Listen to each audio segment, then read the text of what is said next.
Bayangin kalian sendirian di rumah, pintu udah dikunci, lampu udah mati, tapi di luar sana ada orang yang bisa masuk tanpa bikin ribut.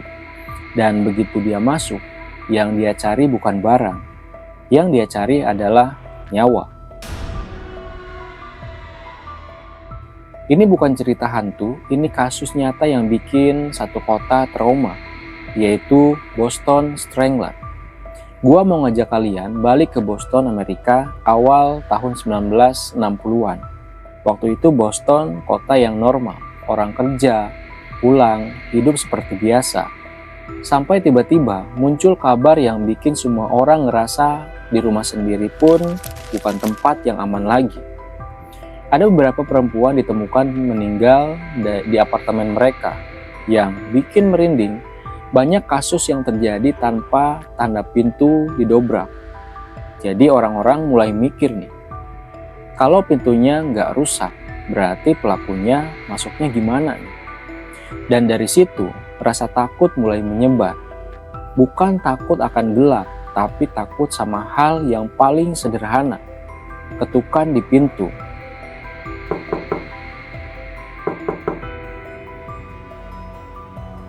Pelan-pelan warga Boston jadi berubah. Mereka mulai pasang kunci tambahan, rantai pintu, bahkan ada yang nggak berani tinggal sendirian. Karena yang bikin stres itu bukan cuma kabar ada pembunuhan, tapi kabar bahwa pembunuhnya bisa muncul di mana saja, di tempat yang harusnya paling aman. Kasusnya makin ramai, makin sering dibahas di media, dan tiap kali media kasih judul besar, rasa takut warga kayak dikomporin. Pada akhirnya, muncul satu nama yang nempel di kepala semua orang, yaitu The Boston Strangler. Pembunuhan yang identik dengan cara membunuh dicekik. Nah, di tengah kekacauan, polisi juga kena tekanan besar. Semua orang menuntut jawaban yang cepat. Siapa pelakunya? Kenapa bisa kejadian terus? Kok nggak ketangkep sih pelakunya? Dan kalau satu kota udah panik, satu kesalahan kecil bisa jadi besar. Karena saat orang pingin semua cepat selesai, mereka biasanya cuma butuh satu hal, yaitu satu tersangka. Disinilah nama Albert DeSalvo muncul. DeSalvo ini bukan orang biasa. Dia udah dikenal punya kasus kriminal lain, terutama yang berhubungan dengan tipu-tipu dan pelecehan. Modusnya sering bikin orang lengah karena dia bisa tampil kayak orang normal, bahkan terlihat meyakinkan. Terus yang bikin dunia heboh, dia mengaku kalau dia adalah Boston the Strangler. Pengakuan ini bikin orang langsung ngerasa, udah beres nih, udah ketemu pelakunya. Tapi masalahnya, pengakuan itu nggak otomatis bikin semua orang jadi selesai. Karena yang bikin kasus ini tetap jadi misteri yang lama adalah DeSalvo nggak pernah benar-benar dihukum resmi kasus untuk semua pembunuhan Boston Strangler. Dia dipenjara untuk kasus lain, tapi soal pembunuhan yang bikin Boston Strangler itu statusnya lama jadi perdebatan. Dan di sini pertanyaannya mulai jadi gelap. Kalau DeSalvo beneran pelakunya, kenapa kasusnya nggak tuntas secara hukum? Kalau dia bukan pelakunya, kenapa dia mengaku? Di dunia kriminal, ada orang yang mengaku karena pengen terkenal. Dan ada orang yang mengaku karena tekanan, ada juga orang yang mengaku karena kondisi mental. Dan ada juga yang mengaku karena dia tahu kasus itu udah besar. Jadi dia masuk ke dalam cerita itu. Sementara itu, DeSalvo akhirnya mati di penjara pada tahun 1973. Jadi saat orang yang mengaku itu udah nggak ada, kesempatan buat membongkar semuanya jadi makin sempit. Kasusnya kayak berhenti begitu saja, tapi tanda tanya malah semakin hidup. Waktu terus berjalan, tahun demi tahun terlewati, 50 tahun sudah terlewati, dan akhirnya teknologi yang bikin kasus-kasus lama kebuka mulai muncul, yaitu melalui DNA.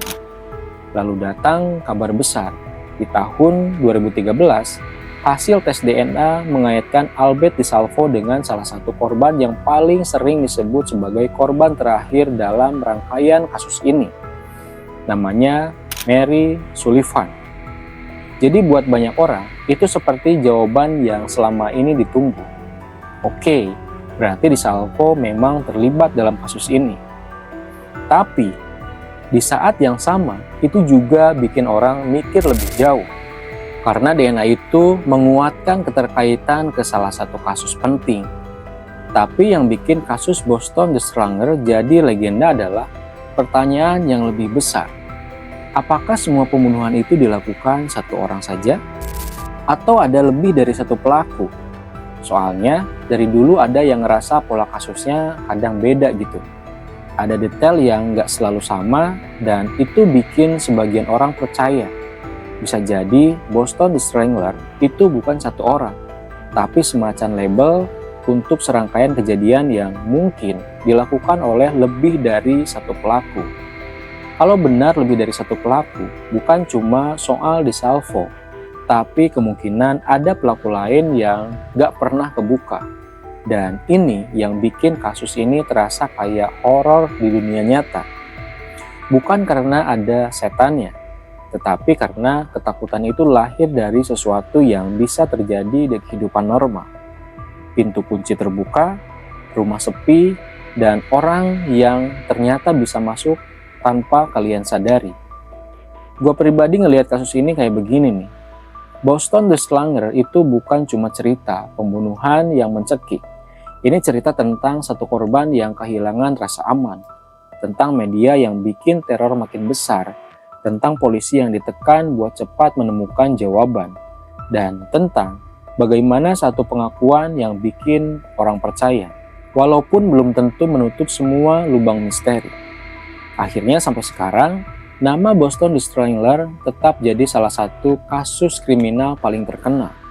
Karena dia ninggalin dua hal, bukti yang bikin orang percaya dan kabut yang bikin orang ragu. Kalau kalian suka cara gua ngebawain cerita kayak gini, langsung like biar gua tahu kalian pengen lanjut. Jangan lupa subscribe ke Tajuk Misteri dan nyalain lonceng notifikasinya biar kalian gak ketinggalan cerita horor, misteri, konspirasi, dan kasus kriminal berikutnya. Gue mau nanya nih ke kalian, menurut kalian Boston The Strangler ini benar satu orang atau lebih dari satu orang? Nah, tulis pendapat kalian di kolom komentar. Nah sekarang, gue pamit, sampai ketemu di video Tajuk Misteri berikutnya. Bye.